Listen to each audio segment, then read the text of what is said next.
Chris, thank you for joining us on the i2i podcast today. How are you? Oh, good, thanks. Yeah, yourself? Yeah, good, thank you. First question, go straight in for the important questions. How was the team karaoke night last week? It was good. I did not make an appearance. I'm not even going to save it for any later date. It's just not happening. The girls are pretty adamant that it will, but it's not. But no, it was nice just to spend a bit of time away from the field with them all. A few of them couldn't make it for different reasons, but no, it was a good night. And I'm always some of the girls are really, really self-confident, and they're just the way that they can just get up and do it without even sort of thinking about it, or it's madness. We had three of them actually spent, I think, a good hour practicing in the entrance to the bar. They were out. Bianca, Paulette, and Jolie were actually practicing the dance moves and what they were going to sing and stuff for a good hour beforehand. So that was quite interesting. Yeah, I saw a few clips myself. Would you say that those three were the standout performers then? Definitely got the crowd going. Definitely got the crowd. Hannah Collins has turned into a regular in that bar. I think Didn't she get bribed though? Well, a little bit. There was a deal made with myself and Layla that she was going to basically, as there was another song being sung, she was going to go on and grab the microphone and sing something, or just dance alongside the person who was singing.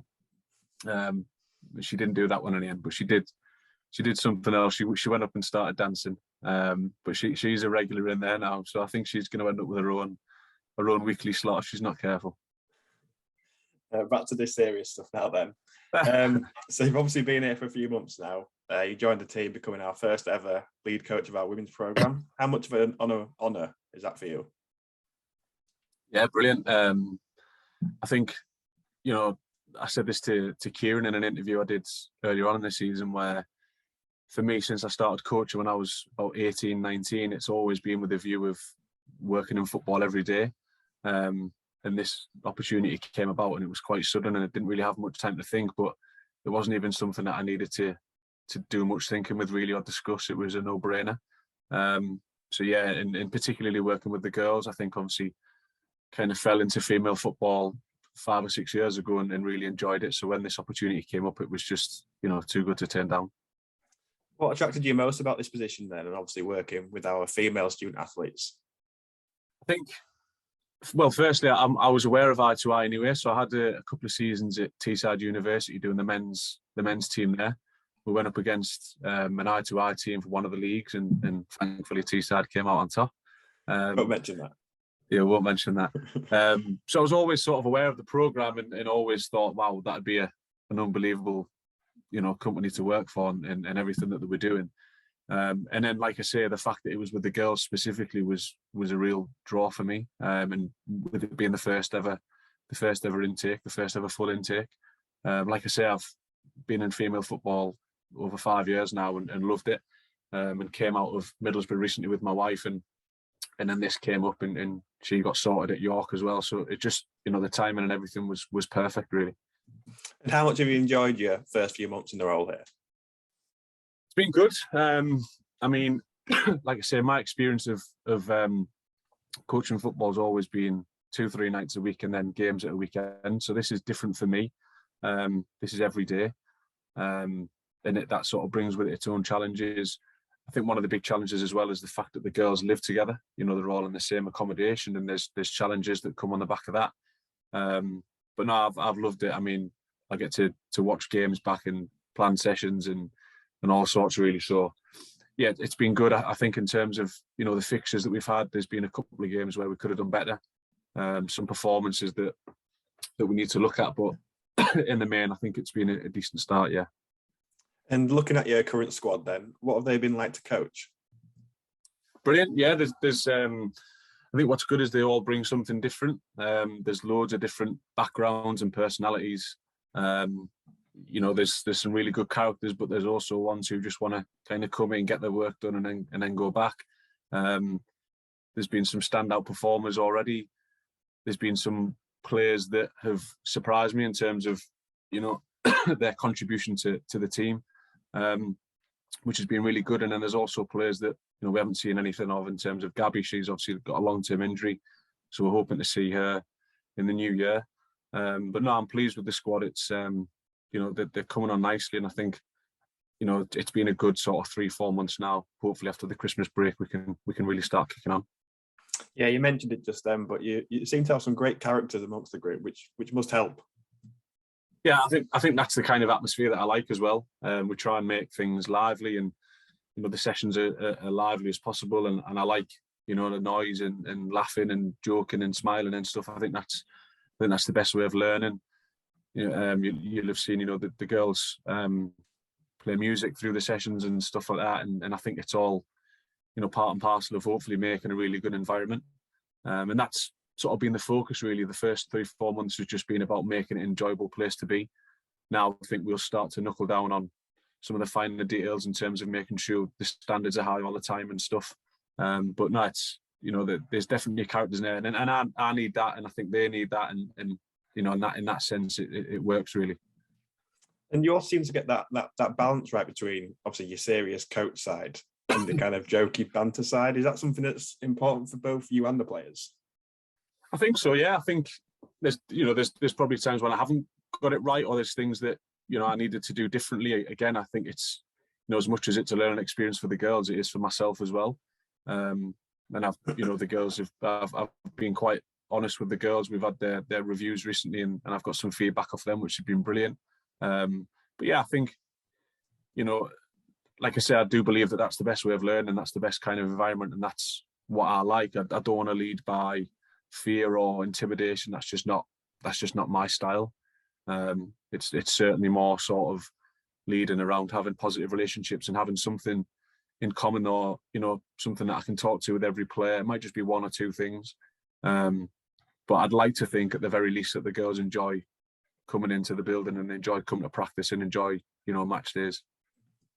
Obviously, it's still very early days in terms of their progression. But how good is the squad, would you say, and how good could they be over the next few years? Yeah, I think I'm in a good position to obviously judge that, having spent, like I said, 2.5 years at Middlesbrough, which was tier 3 in this country. So we were like a regionalised league, but we were below the top 2 divisions in England. And there's definitely, I'd go as far as saying sort of 3 or 4 players that I would have taken a look at straight away on, and certainly had down at Middlesbrough in terms of putting into the squad and seeing what they were like. And I think that the rest have definitely got the potential to aim for that sort of tier 5, tier 4 leagues. That's what we've spoken about. Obviously, we started the season off in a Sunday league that was the bottom tier, which is obviously normal. I made the decision to come out with that because I felt that it was actually becoming counterproductive for some of the girls' development, and now they've gone on, and some of them have signed for teams and stuff at tier 5 level, which is really pleasing. And I think they'll get the benefits of that. Going back to what I'm saying about they all live together, they'll hopefully go out and meet different people and stuff. We had Jazz, Alyssa, Monty and Anna came over a year early, and they've all gone and sourced Sunday teams elsewhere, and you speak to them and they've loved the fact that they've met different people away from their i2i group. So yeah, I definitely think there's a lot of potential. I think there's just been a little bit of adaptation to English weather and circumstances. We played a game at 10:30 the other week on a Wednesday morning. The pitch wasn't great. It was absolutely chucking it down, like it was disgusting. And then we've had a couple of games since on similar things, and I think the girls just need to adapt to that. But when we do, I think there'll be a force in that league. Yeah. Can you see the clear improvement in them, even in this short space of time? Yeah, it's interesting that Kieran did one of the behind the scenes training videos or training video recently, and it took me back to, I think I'd watched it on YouTube, and then the next video that came up was the first one when I came up on the girls' first day. I think it must have been the start of September, because I came up on the Monday the first day, and then I was obviously working my notes in my previous job and started in October. And I watched that one back straight away afterwards, and you watch the 2 videos back to back, and it's ridiculous how much they've improved and stuff, and the quality in the sessions.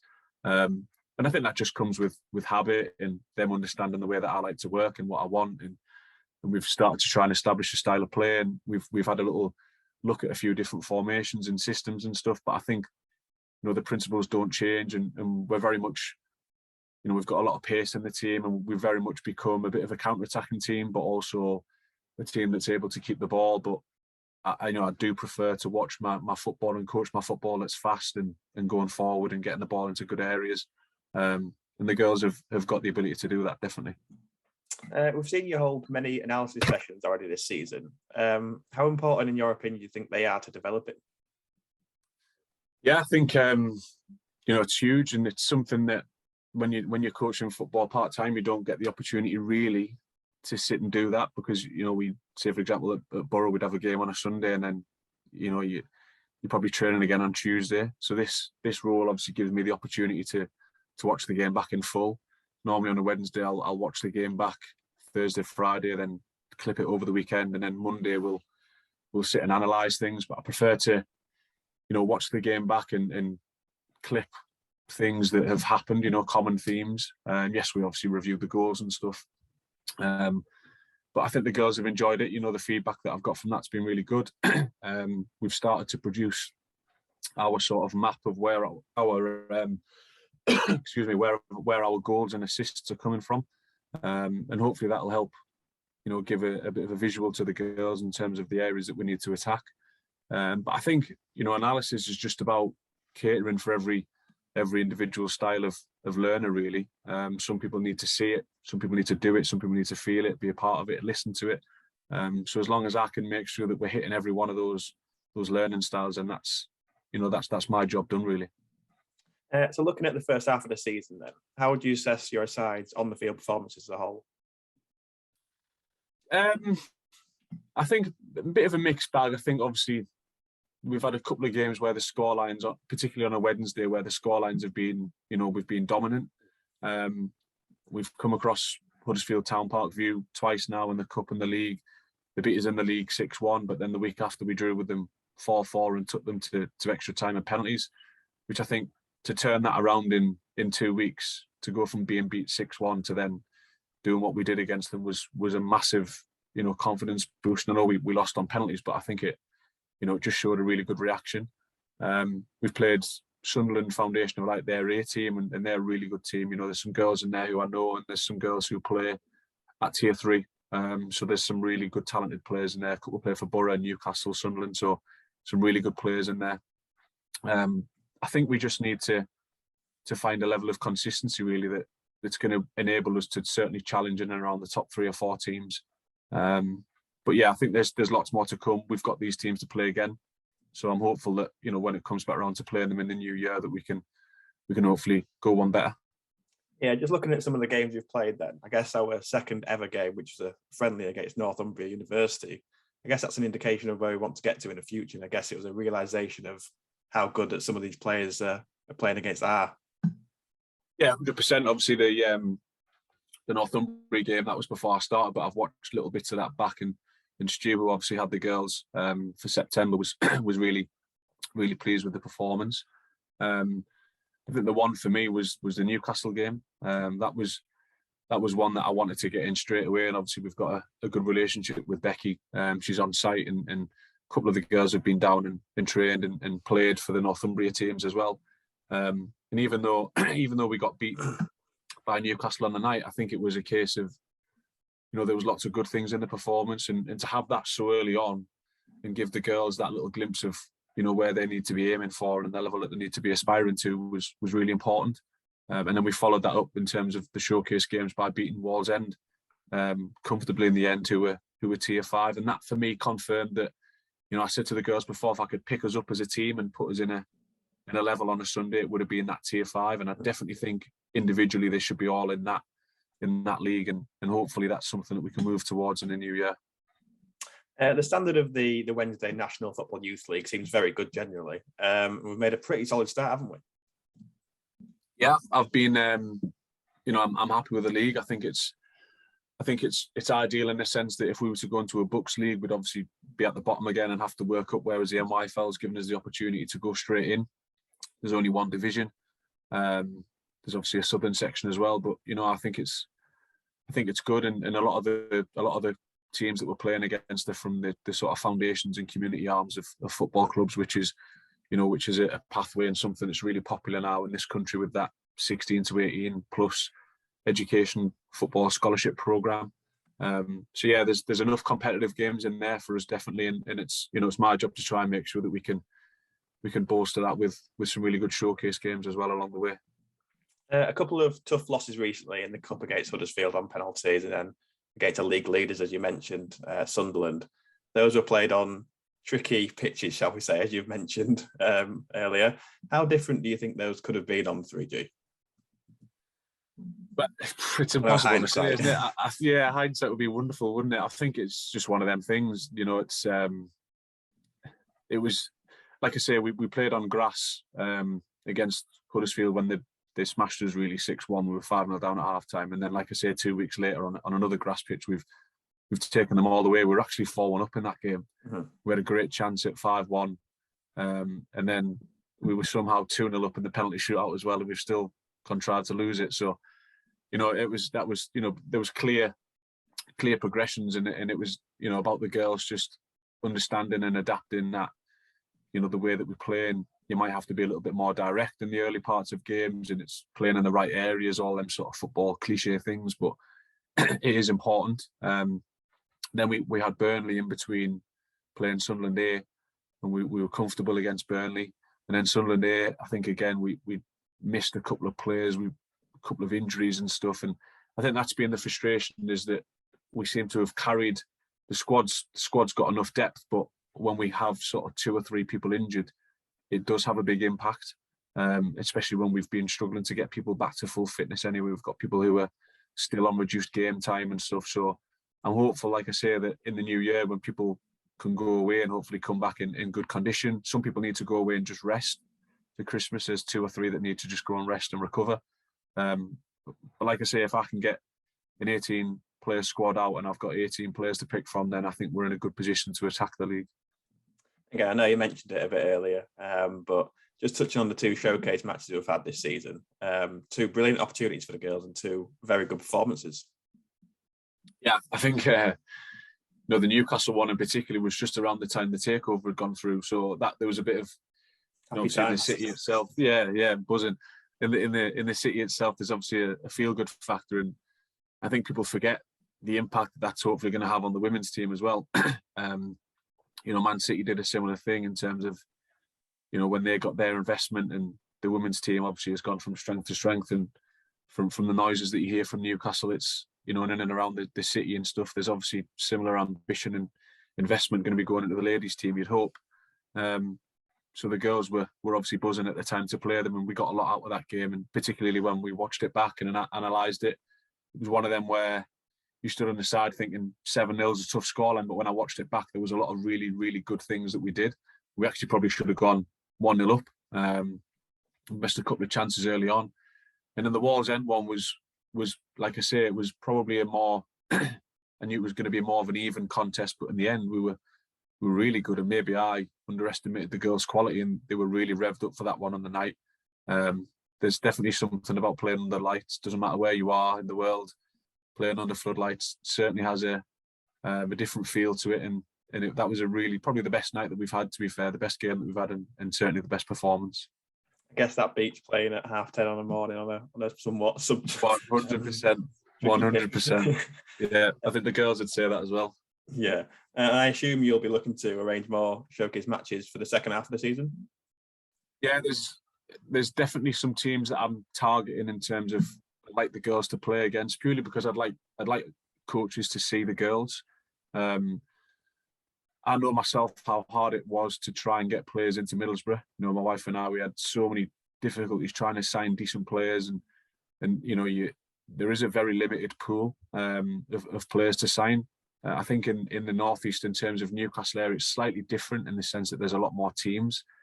But these coaches, local coaches, need to realise that we've got girls here who are training every day, playing on a Wednesday, a really good league, and there's definitely quality there. And I'm really hopeful that the girls will all get themselves sorted and be representing, like I say, at tier 5 minimum. For me, that's where they should be. They should all be representing teams on a Sunday, and I think they'll just get so much out of that. Yeah, how much difference do you think it makes training every single day? I mean, it's great for me in the sense that there's things that we can work on, and you're obviously able to build good relationships with the girls.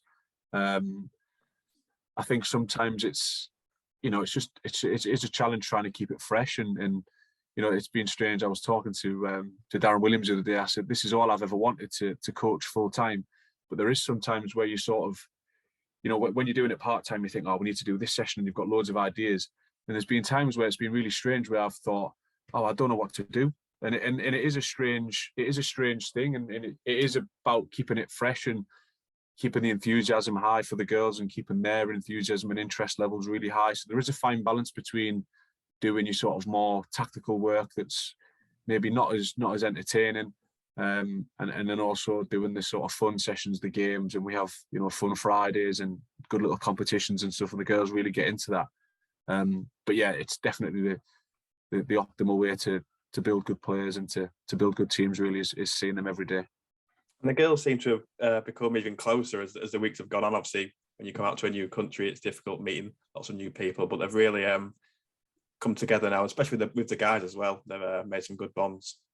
Yeah, I think that comes on the back of them all being in the same building. That obviously brings itself some challenges. It's not all been straightforward. There is little issues that we've had to deal with along the way, but I think that's natural. And there are going to be little groups that form within a large group. That, again, that's human instinct. You're not going to get on and want to live out of 17 other people's pockets. But I think what we do have, and what I like, is that there is, when we're together, the sessions are really good, and the match days are good. But like I say, there's always things that we can improve and do better with, and that's certainly one of them, that we need to make sure that the standards are high all the time. I think we've got this sort of bones and a skeleton of a really good team and a really good program and really good individuals. Now, as we move into the new year, it's about adding everything else on top of that. Yeah, looking ahead to the second half of the season now, you'll be looking for more of the same, I imagine. Yeah, definitely. I think more of the same as a bare minimum, and then, like I say, we need to really be kicking on and pushing ahead now. I think we've got, just because we started the season a month after everybody else, and we've had two games cancelled. One was COVID, and then one was just recently with the other team with exams, and we had too many injuries. So we've got a backlog of fixtures. So it's going to be a pretty intense schedule when we come back. It's going to be games every week. So there's going to be loads of football left to play. I think we've probably still got well over 2/3 of our season left to play, really. So the challenge is there. There's obviously teams at the top of the league to be shot at, so we need to be hitting the ground running when the girls come back. Yeah, how high up the division do you think we can finish, and what would you be happy with? I think we've probably played the two best teams in Huddersfield and Sunderland A. I think if you finish above them two, you'll win the league.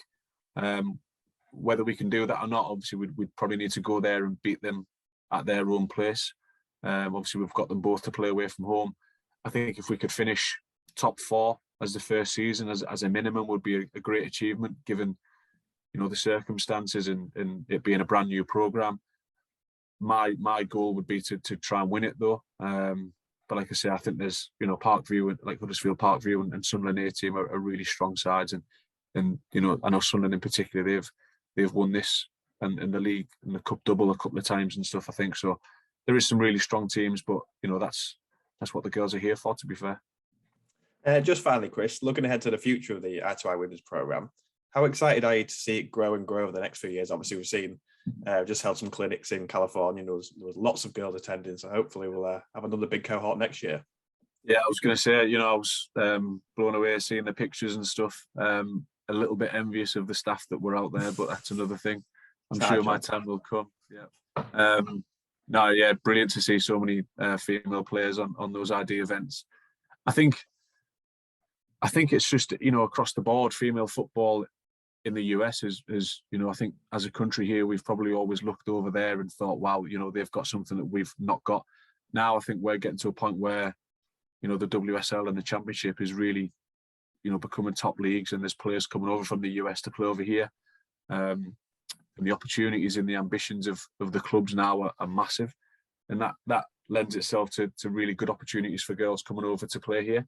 I just think, like you say, that this first group have been a a real pleasure to work with. And I think that when we can sort of double it, and then hopefully in the future we can start adding to it more and more, there's no reason why we can't get players into that tier 2, tier 1 league at some point. That would be the aim for me.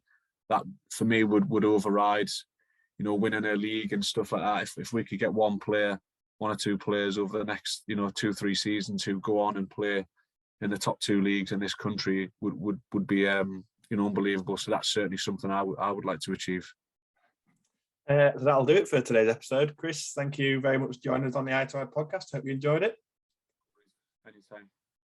Thank you, Chris.